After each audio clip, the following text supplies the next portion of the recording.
தனியார் நிறுவனங்களுக்கும் வழங்கி வருகிறோம். இந்த சிறப்பான இந்த மாநாட்டிலே கலந்து கொண்டு சிறப்பு உரையாற்றிய திரு எஸ்.வி. சேகர் அவர்கள், டாக்டர் எஸ்.பி. சிவபெருமாள் அவர்களுடைய திரு எம். சதாசிவம் தமிழர் வணிகர் முன்னேற்பாளர் ஆகிய அனைவருக்கும் வாழ்த்துக்களை கூறிக்கொண்டு எண்ணற்ற சிறப்பு அழைப்பாளர்கள் மற்றும் இந்த நிகழ்வு இந்த அசோசியேஷனை தொடங்கி வைத்த பெரியவர் ஐயா திரு கோமநாதன் அவர்களுக்கும் மாநில தலைவர், மாநில பொதுச் செயலாளர், மாநில இணைச் செயலாளர், எல்லா ஏற்பாட்டு குழு மற்றும் சங்கத்தின் அனைத்து உறுப்பினர்களுக்கும் வணங்கி வாழ்த்துக்கொண்டு எனது ஒரு சிறிய உரை மட்டும் உங்களுக்கு நான் கூறிக்கொள்கிறேன். அரசாங்கத்துக்கு 2000 இருக்கும்போது அளவில் பதிவு பெற்ற ஒரு பிரம்மாண்டமான மாநாடு.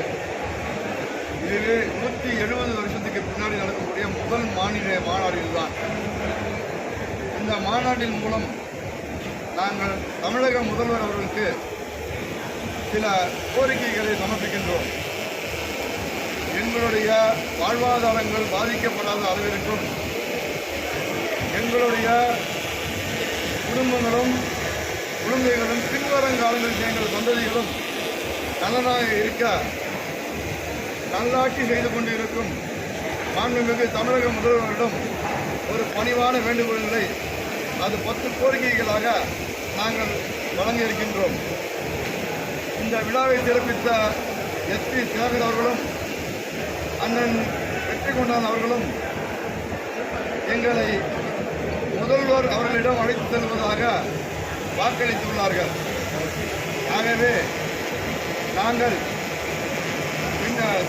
சின்ன முதல்வர் அவர்களையும் தமிழக முதல்வர் அவர்களையும் சந்திக்க உள்ளதால் கூடிய விரைவில் தமிழகத்தில் உள்ள அனைத்து ஒப்பந்ததாரர்களின் வாழ்விலும் ஒரு ஒளி பிறக்கப் போகிறது என்று நல்ல தெளிவாக தெரிகின்றது. நமது தமிழக முதல்வர் அவர்கள் எந்த ஒரு காரியமாக இருந்தாலும் அவர்களின் பார்வையில் பட்டுவிட்டால் உடனடியாக அவர் செய்யக்கூடியவர். அதை நான் பெருமைக்காக சொல்லவில்லை. சென்னையில் மேயராக இருந்தபோது தமிழகத்தில் அவர் செய்த சாதனைகள் என்னவென்று எங்களுக்கு தெரியும். அதே சாதனைகள் தான்.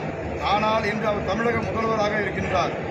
அவர் பார்வையில் சில விஷயங்கள் படுகின்றது இல்லை.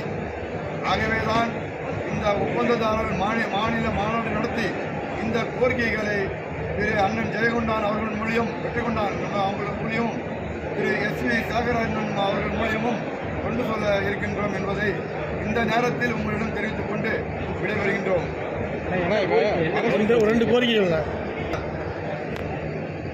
அதாவது ரூபாய்க்கு நாணயம் சொல்கின்றோமே, அந்த நாணயத்துக்கு இரு பக்கம் இருக்குதுன்றாங்க.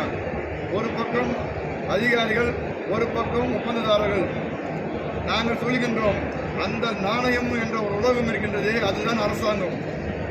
ஆனால் ஒரு பக்கம் மட்டும் அரசாங்கம் சரியாக இருந்தாலும், ஒப்பந்ததாரர்கள் சரியாக இருந்தாலும், ஒரு சில இடத்தில் அதிகாரிகள் சர்வாதிகார ஆட்சி நடத்துகின்றார்கள். சைட் விசிட் சர்டிபிகேட் என்று ஒரு மாயை ஒன்று உருவாக்கி அதன் மூலம் அவர்கள் பல கோடிகளை சம்பாதித்துக் கொண்டு இருக்கின்றார்கள். நாங்களும் மாண்புமிகு பொதுப்பணித்துறை அமைச்சரிடம் தெரிவித்துவிட்டோம். ஐயா, இது வேண்டாம் என்று. அவர்களும் நான் கூறுகிறேன் என்று சொல்கிறார்கள் தவிர இதனால் வரை அந்த சர்டிபிகேட்டை நீக்கப்படவில்லை. எங்களுடைய பிரதான கோரிக்கையை அந்த சைட் விசிட் சர்டிபிகேட்டை உடனடியாக நீக்க வேண்டும்.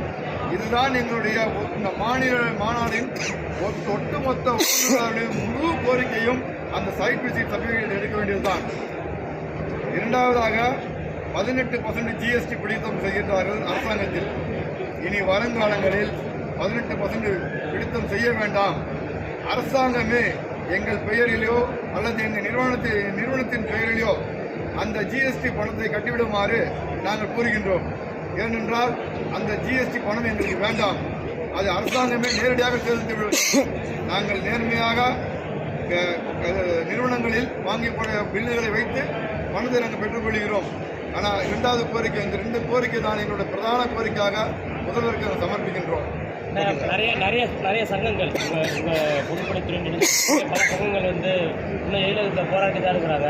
சங்கங்கள் 1000 சங்கங்கள் போராட்டம், ஆனால் அவங்க எல்லாமே ஒப்பந்ததாரர்கள் தான். இல்லை, அவங்க எதுவுமே கிடைக்கலன்னு சொல்லிட்டு தான் போராடுறாங்க. இங்கே வந்து கோரிக்கை